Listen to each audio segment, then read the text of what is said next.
अध्ययन कराया था मैंने, है ना। इतिहास जो है सामाजिक विज्ञान से संबंधित, तो जो पूर्व में अध्ययन कराया था समाजवाद के लिए समर्थन, है ना। तो समाजवाद के लिए समर्थन के पश्चात आज हम रूसी क्रांति के विषय में अध्ययन करने जा रहे हैं। तो आज हम आप लोगों को बताएंगे रूसी क्रांति के विषय में, है ना। तो जैसा कि यूरोप के सबसे पिछड़े औद्योगिक देशों में से, है ना, तो यूरोप के सबसे पिछड़े औद्योगिक देशों में से एक रूस में यह समीकरण उलट गया। क्या हुआ? रूस में यह समीकरण उलट गया। कब उल्टा? देखिए, ये उल्टा है 1917 की अक्टूबर क्रांति के जरिए, है ना। तो ये 1917 की अक्टूबर की जो क्रांति हुई थी, इसके जरिए रूस की सत्ता पर क्या हुआ? समाजवादियों ने कब्जा कर लिया। इसीलिए ये जो है समीकरण उलट गया और समाजवादियों ने कब्जा कर लिया।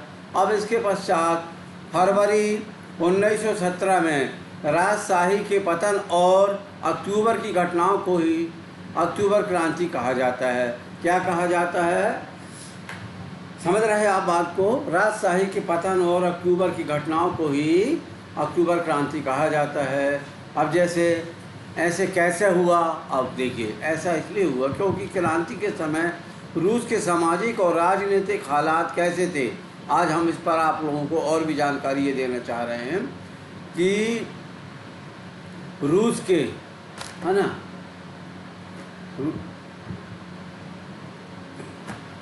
समझ रहे हैं बात को आप कि हाँ, क्रांति के समय रूस के सामाजिक और राजनीतिक हालात कैसे थे। अच्छा, तो होता ये है, इन सवालों पर जवाब ढूंढने के लिए आइए अपन क्या करते हैं, क्रांति से कुछ साल पहले की स्थितियों पर नज़र डालें, है ना। तो जो क्रांति हुई इससे पहले के समय पर कुछ नज़र डालते हैं अपन। तो इससे स्पष्ट देखिए, आप ये देख रहे हैं, ये जान रहे हैं कौन है? सेंट पीटर स्थित बैंडर पैलेस के व्हाइट हॉल में जार निकोलस द्वितीय, है ना, 1900 का इनका ये चित्र दिया हुआ है। ठीक है। अच्छा, अब ये है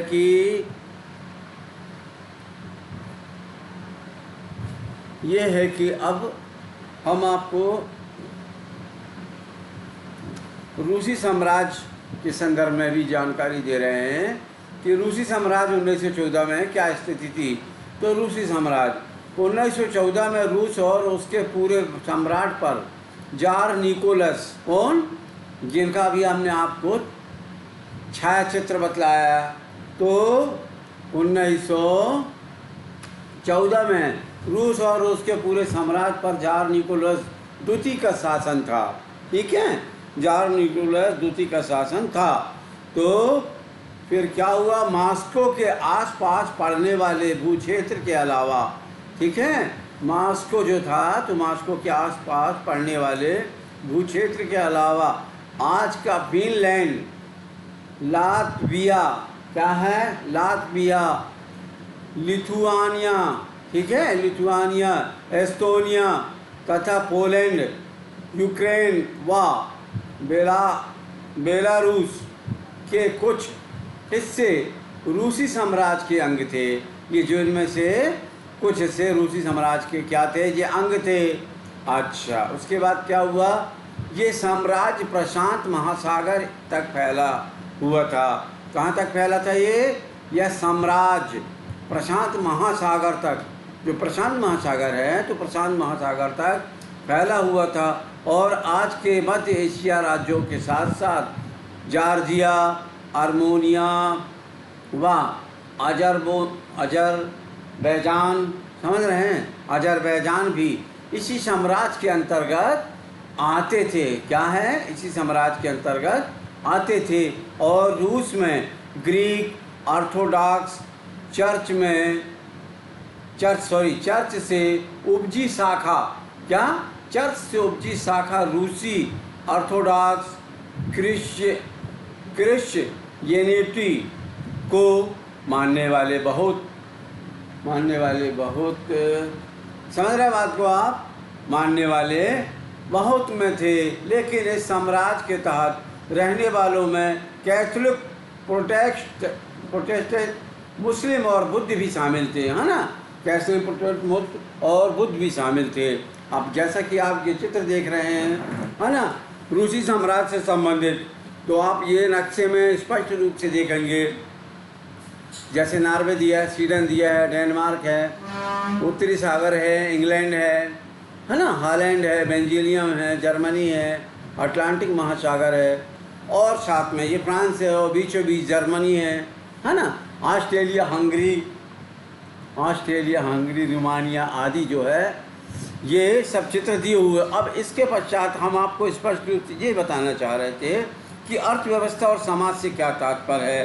तो हम ये जो अध्ययन कर रहे हैं अर्थव्यवस्था और समाज, ठीक है ना, तो अर्थव्यवस्था और समाज का जो तात्पर्य है, जो तो 20वीं सदी के शुरुआत में रूस की आबादी का एक बहुत बड़ा हिस्सा खेती बाड़ी से जुड़ा हुआ था। क्या था? 20वीं शताब्दी के शुरुआत में जो रूस का हिस्सा था, एक बहुत बड़ा हिस्सा खेती किसानी से या खेती बाड़ी से जुड़ा हुआ था। जैसे हम खेती किसानी कहते हैं तो वो खेती बाड़ी इसमें दर्शाया गया है। बात दोनों एक ही है, ठीक है, समझ रहे हैं आप? नहीं समझ में आए फिर भी आके संपर्क साध सकते हैं, मुझसे पूछ सकते हैं, ठीक है। अच्छा, अब होता यह है कि रूसी साम्राज्य की लगभग 85% जनता आजीविका के लिए खेती पर ही निर्भर थी। जैसा हमने आपको पूर्व में बताया, अपन ने अध्ययन किया कि खेती बाड़ी जो है खेती बाड़ी से जुड़ा हुआ था। इसी प्रकार से वहाँ की जो 85% जनता थी अपनी जीविका, भरण पोषण, लालन पालन, खान पान के लिए खेती पर ही निर्भर थी, अपनी जीविका चलाने के लिए। इसी प्रकार से यूरोप के किसी भी देश में खेती पर आश्रित जनता का प्रतिशत इतना नहीं था। क्या था? यूरोप के किसी भी देश में, यूरोप जो था उसके किसी भी देश में ये खेती पर आश्रित जनता का प्रतिशत इतना नहीं था, है ना, जितना पूर्व में आपको बतलाया 85% के संदर्भ में। तो होता ये है, जैसे अब उदाहरण के तौर पर फ्रांस और जर्मनी में खेती पर निर्भर आबादी 40 से 50% से ज़्यादा नहीं थी, है ना, और रूसी साम्राज्य के किसान अपनी ज़रूरतों के साथ साथ बाज़ार के लिए भी पैदावार करते थे, ठीक है। जो किसान थे वो बाज़ार के लिए भी पैदावार करते थे, और रूस अनाज का एक बड़ा निर्यातक भी था। क्या था? रूस जो था अनाजों का निर्यातक भी था। जैसे उद्योग बहुत कम थे, लेकिन सेंट पीटर्सबर्ग और मॉस्को प्रमुख औद्योगिक इलाके थे। क्या थे? सेंट पीटर्सबर्ग और मॉस्को प्रमुख औद्योगिक इलाके थे। हालांकि ज़्यादातर उत्पादन कारीगर ही करते थे। कौन करते थे ज़्यादा उत्पादन? पैदावार, उत्पादन से तात्पर्य है तो ज़्यादा उत्पादन कारीगर ही करते थे। लेकिन कारीगरों की वर्कशॉपों के साथ साथ बड़े बड़े कल कारखाने भी मौजूद थे। क्या थे? वहाँ बड़े बड़े कल कारखाने भी मौजूद थे। कल ना समझ जाना, कल नहीं तो काल समझ जाओ। बड़े बड़े कल कारखाने भी मौजूद थे। और साथ में क्या था? बहुत सारे कारखाने 1890 के दशक में, कब? 1890 के दशक में चालू हुए थे, जब रूस के रेल नेटवर्क को फैलाया जा रहा था। कै को? रूस के रेल नेटवर्क को फैलाया जा रहा था। उसी समय रूसी उद्योगों में विदेशी निवेश भी तेज़ी से बढ़ा था। क्या हुआ था? जब रेल नेटवर्क बढ़ाया जा रहा था, रूस के रेल नेटवर्क जब बढ़ाए जा रहे थे, तो उसी समय क्या हुआ था? उसी समय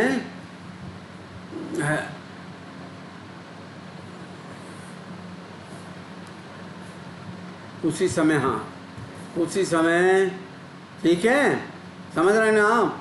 हालांकि ज़्यादातर अनाज बढ़ा निर्यात था। हालांकि ज़्यादातर उत्पादन समय का अच्छा, बहुत सारे कारखाने 1890 के दशक में चालू हुए थे, जब रूस के रेल नेटवर्क को फैलाया जा रहा था। उसी समय रूसी उद्योगों में, मैं आपको पुनः अध्ययन करा के इस बात को समझा रहा हूँ। थोड़ा सा मैं भी ये सोचने लगा था कि यहाँ पर ये उसी समय से क्या मतलब, ये रूस के जो रेल का नेटवर्क फैलाए जा रहे थे, तो रूस में जो रेल नेटवर्क के संदर्भ में हैं जो फैलाए जा रहे थे, ठीक इसी प्रकार क्या हुआ है, उसी समय मतलब उसी समय जब नेटवर्क रेल के फैलाए जा रहे थे, कहाँ? रूस में। तो उसी समय रूसी उद्योगों में विदेशी निवेश भी तेजी से बढ़ा था। क्या हुआ था? विदेशी निवेश भी जो था वो तेजी से बढ़ा था, और इन कारकों के चलते कुछ ही सालों में रूस के कोयला उत्पादन में 2 गुना और स्टील उत्पादन में 4 गुना वृद्धि हुई थी। समझ रहे बात को आप? इन कारकों के चलते कुछ ही सालों में रूस के कोयला उत्पादन में, यानी खदानों में, उत्पादनों में 2 गुना और स्टील उत्पादन में 4 गुना वृद्धि हुई थी, है ना। तो स्टील उत्पादन में 4 गुना वृद्धि हुई थी, और सन 1900 में, मतलब 1900 तक कुछ इलाकों में तो कारीगरों और कारखाना मजदूरों की संख्या लगभग बराबर हो चुकी थी। समझ रहे हैं आप? कारीगरों की संख्या लगभग बराबर हो चुकी थी। कब? सन 1900 में। अच्छा, ज़्यादातर कारखाने उद्योगपतियों की निजी संपत्ति थे। क्या थे? तो ज़्यादातर कारखाने थे, जैसे हमने सुना, आपको मालूम, उद्योगपति पूंजीपति, तो इसी प्रकार से ज़्यादातर कारखाने उद्योगपतियों की निजी संपत्ति थे, और मजदूरों को न्यूनतम वेतन मिलता रहे और काम की पाली के घंटे निश्चित हो। इस बात का ध्यान रखने के लिए सरकारी विभाग बड़ी फैक्ट्रियों पर नज़र रखते थे। क्या करते थे? काम मिलता रहे, और इस बात का ध्यान रखते थे कि सरकारी विभाग बड़ी फैक्ट्रियों पर नज़र रखते थे, है ना। क्यों नज़र रखते थे? आपको अध्ययन करा के इस संदर्भ में जानकारी दिया। क्योंकि नज़र रखते थे, लेकिन फैक्ट्री इंस्पेक्टर भी नियमों के उल्लंघन को रोक ना पाने में नाकामयाब रहे। जो फैक्ट्री थे, तो फैक्ट्री के इंचार्ज होते हैं, इंस्पेक्टर होते हैं, तो वहाँ जो निरीक्षक वगैरह हैं, तो वो भी नियमों के उल्लंघन को रोक पाने में नाकामयाब थे, कामयाब नहीं हुए, नाकामयाब थे। और कारीगरों की इकाइयों भी, है ना, नियमों के उल्लंघन को रोक पाने में नाकामयाब थे। समझ रहे हैं आप? नाकामयाब से मतलब जैसे उत्तीर्ण अनुत्तीर्ण, तो अनुत्तीर्ण यानी फेल थे, ठीक है। इसी प्रकार कारीगरों की इकाइयों और वर्कशॉप में काम की पाली प्रातः 15 घंटे तक खिंच जाती थी। क्या होता था? कितने घंटे? 15 घंटे तक खिंच जाती थी। अच्छा, जबकि कारखानों में मजदूर आमतौर पर 10-12 घंटे की पालियों में काम करते थे, है ना। क्या होता था? जबकि कारखाने में मजदूर 10 से 12 घंटे की पाली पर पालियों में काम करते थे।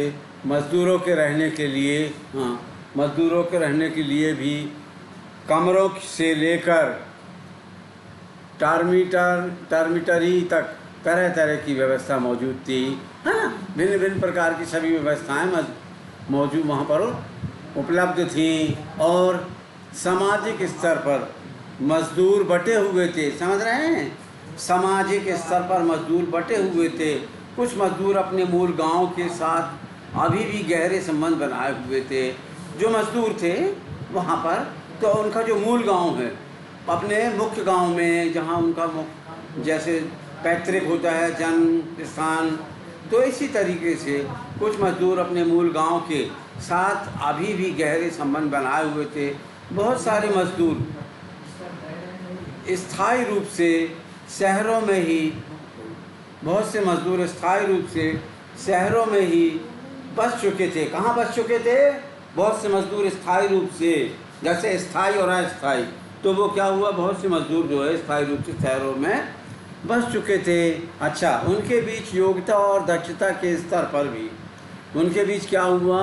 उनकी योग्यता और दक्षता के स्तर पर भी काफ़ी फर्क था, है ना। योग्यता और दक्षता, समझ रहे हैं आप इन दोनों बातों को? योग्यता और दक्षता मैं आपसे पूछूंगा इस संदर्भ में, ठीक है। और के स्तर पर भी काफ़ी फर्क था। अच्छा, सेंट पीटर्सबर्ग के एक धातु मजदूर ने कहा था, धातु कर्मी मजदूरों में खुद को साहब मानते हैं। क्या बोला था उन्होंने? कि धातु कर्मी जो हैं वो खुद को धातु कर्मी मजदूरों में खुद को साहब मानते हैं, अपने आप को स्वयं सर्वे सर्वा मानते थे वो। अच्छा, उनके काम में ज़्यादा प्रशिक्षण और निपुणता की ज़रूरत जो रहती थी, ठीक है, जो था उनका काम, तो उनमें क्या है, ज़्यादा प्रशिक्षण और निपुणता की ज़रूरत जो रहती थी। अब जैसे सन 1914 में फैक्ट्री मजदूरों में महिलाओं की संख्या 31% थी। कब थी?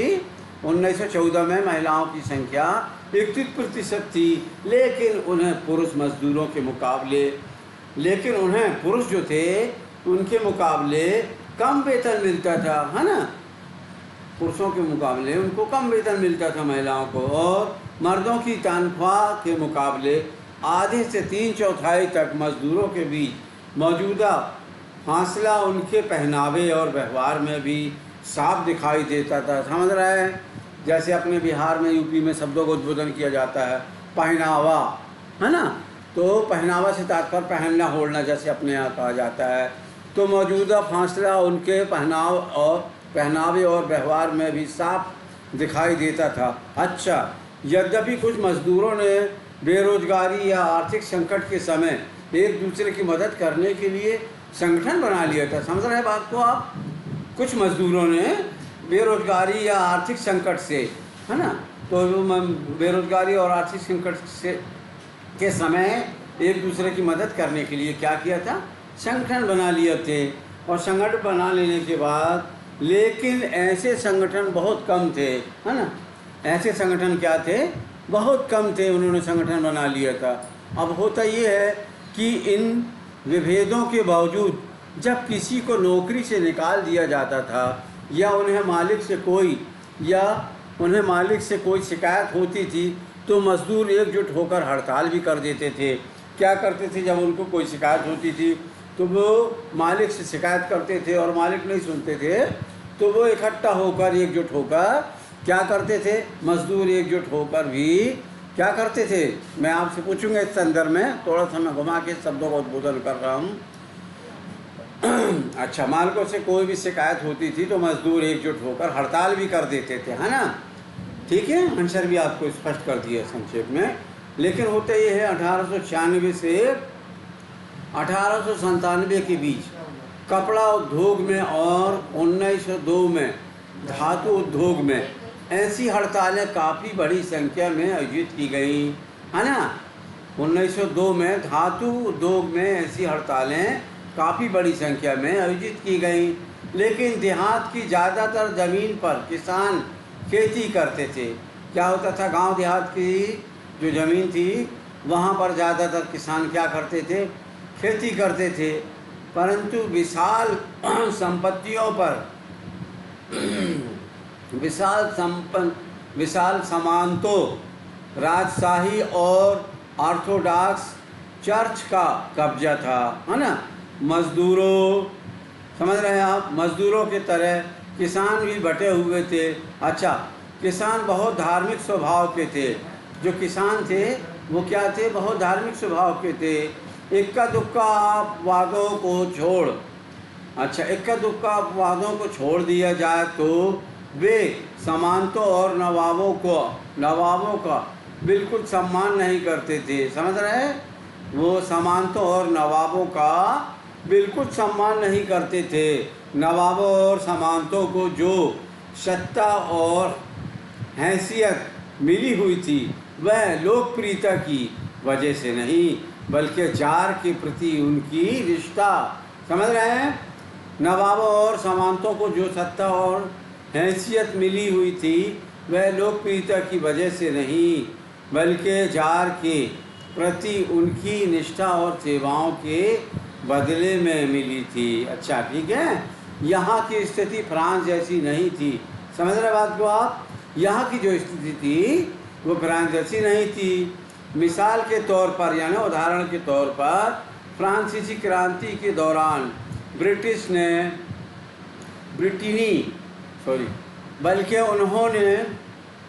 फ्रांसीसी क्रांति के दौरान ब्रिटेनी के किसान न केवल नवाबों का सम्मान करते थे, बल्कि उन्होंने नवाबों को बचाने के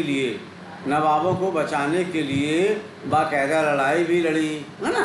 तो नवाबों को बचाने के लिए बाकायदा लड़ाई भी लड़ी। और इसके विपरीत रूस के किसान चाहते थे कि इसके विपरीत रूस के किसान चाहते थे कि नवाबों की ज़मीन छीन कर सॉरी क्या चाहते थे कि नवाबों की ज़मीन छीन कर किसानों के बीच बांट दी जाए और बहुधा वह लगान क्या बहुआ वह लगान भी नहीं चुकाते थे। कई जगह तो जिम्मेदारों की कई जगह तो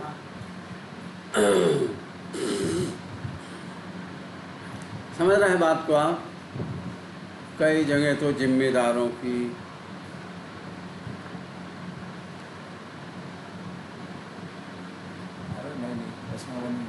चलिए ठीक है। तो जिम्मेदारों की समझ रहे बात को आप? कई जिम्मेदारों की हत्या भी की जा चुकी थी। अच्छा, और साथ में 1902 में दक्षिणी रूस में ऐसी घटनाएं बड़े पैमाने पर घटी। 1905 में तो पूरे 1905 में तो पूरे रूस में ही ऐसी घटनाएं घटने लगी। समझ रहे हैं? 1905 में तो पूरे रूस में ही ऐसी घटनाएं घटने लगी और रूसी किसान यूरोप के बाकी किसानों के मुकाबले एक और लिहाज से भी भिन्न थे। क्या थे? जो रूसी किसान थे तो रूसी किसान यूरोप के बाकी किसानों के मुकाबले एक और लिहाज से भी भिन्न थे, यानी अलग थे। यहाँ के किसान समय समय पर सारी ज़मीन को अपने कम्यून मीर को सौंप देते थे और फिर कम्यून भी प्रत्येक परिवार की ज़रूरत के हिसाब से किसानों को ज़मीन बांटता था। ठीक है? अच्छा, अब होता ये है, अब हम ये ज़मीन बांटने के पश्चात भी अध्ययन करा रहे हैं आपको रूस में समाजवाद। समझ रहे बात को हम? रूस में समाजवाद तो अच्छा, हाँ, तो सुनिए। अच्छा, रूस में समाजवाद का जो है आपको कराते हैं, लेकिन इसके पश्चात आपको ये करा देते हैं